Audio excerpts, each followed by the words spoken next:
Hello అందరికీ welcome to Riyaz kitchen. ఈరోజు మనం పలావ్ చికెన్ ఫ్రై ఎలా చేసుకోవాలో చూద్దామండి. ముందుగా చికెన్ని మంచిగా కడిగేసుకుని దాంట్లోకి పసుపు ఉప్పు వేసేసుకుని ఒకసారి కలిపేసుకుని దీన్ని మూత పెట్టేసుకుందామండి. మూత పెట్టేసుకుని ఒక 2 విజిల్స్ వచ్చేంత వరకు కుక్ చేసుకుందాం. కుక్ చేసుకున్న తర్వాత దీంట్లో వాటర్ సపరేషన్ అవుతుంది కదండి, ఆ వాటర్ని సపరేట్ చేసుకుని చికెన్ని సపరేట్ చేసుకుందాం. ఆ వాటర్తో మనం ఇప్పుడు పలావ్ చేసుకుందామండి.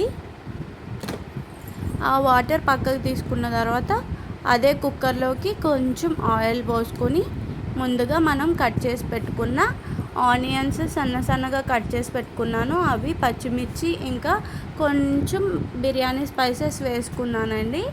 ఇంక ఇవి ఫ్రై అయ్యేంత వరకు చూసి దీన్ని కొంచెం కలర్ చేంజ్ అయిన తర్వాత దీంట్లోకి టమాటోస్ యాడ్ చేసుకుని మగ్గనిద్దామండి. మగ్గిన తర్వాత దీంట్లోకి తొందరగా మగ్గడం కోసం కొంచెం సాల్ట్ యాడ్ చేసుకుంటున్నానండి.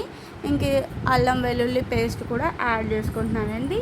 యాడ్ చేసుకుని చక్కగా పచ్చివాసన పోయేంత వరకు మిక్స్ చేసుకుందామండి. మిక్స్ చేసుకున్న తర్వాత ఈ లోపల చికెన్ ఫ్రై చేస్తున్నాను. నేను ఫుల్ వీడియో పెట్టాలంటే కామెంట్ చేయండి. ఇదేమో కొంచెం పచ్చి కొబ్బరిని మిక్సీ పట్టి పెట్టుకున్నానండి. అది కూడా వేసేసుకుని ఒకసారి తిప్పేసుకుని కొత్తిమీర కూడా యాడ్ చేసుకుని మంచిగా తిప్పేసుకుందామండి. తిప్పేసుకుని దీంట్లోకి కొంచెం గరం మసాలా యాడ్ చేసుకుందామండి. ఇంకా చికెన్ వాటర్ని దీంట్లోకి యాడ్ చేసేసుకుని ఇప్పుడు ముందుగానే 1/2 అవర్ నానబెట్టి పెట్టుకున్నాను. నేను నార్మల్ రైస్తోనే కుక్ చేస్తున్నానండి. నార్మల్ రైసే యాడ్ చేసుకుంటున్నాను. 2 గ్లాసెస్ ఆఫ్ రైస్కి 3 గ్లాసెస్ ఆఫ్ వాటర్ మిక్స్ చేసుకున్నానండి. చికెన్ వాటర్ వచ్చి 1.5 గ్లాస్ వచ్చిందండి. 1.5 గ్లాస్ నార్మల్ వాటర్ యాడ్ చేసుకున్నాను. ఇంక ఇట్లా కలిపేసుకుని దీన్ని మూత పెట్టేసుకుని ఒక 2 విజిల్స్ వచ్చేంత వరకు కుక్ చేసుకుందాం. ఈలోపు చికెన్ ఫ్రై ఎలా ప్రిపేర్ చేయాలో చూపిస్తాను. ముందుగా కడాయి పెట్టుకుని దానిలోకి ఆనియన్స్ యాడ్ చేసుకుందాం. నేను ఒక ఆనియన్ ఏమో స్ట్రైట్గా కట్ చేసుకున్నాను, ఇంకో ఆనియన్ ఏమో మిక్సీ పట్టుకున్నానండి. అవి వేసేసుకుని ఒకసారి బ్రౌనిష్ కలర్లోకి వచ్చిన తర్వాత దీంట్లోకి ముందుగానే ఉడకబెట్టేసాం కాబట్టి తొందరగా కుక్ అయిపోతుంది. Chicken add చేసేసుకున్నానండి. యాడ్ చేసేసుకుని ఒకసారి మంచిగా దాన్ని మిక్స్ చేసేసుకున్నానండి. దీంట్లోకి కొద్దిగా సాల్ట్, ఆల్రెడీ మనం ఉడకబెట్టేటప్పుడు సాల్ట్ వేసాం కాబట్టి చూసి వేసుకోండి.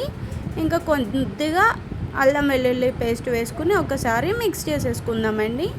మిక్స్ చేసేసుకుని దీన్ని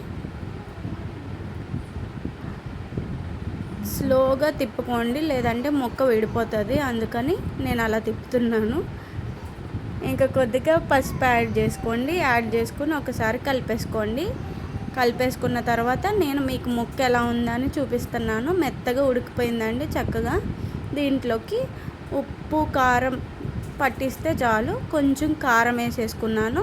ఇంకా ఫ్రై అయిపోవచ్చింది. దీంట్లోకి పచ్చిమిర్చి వేసేసుకున్నాను. చివరిలో పచ్చిమిర్చి వేసుకుంటే స్పైస్ చాలా బాగుంటుంది.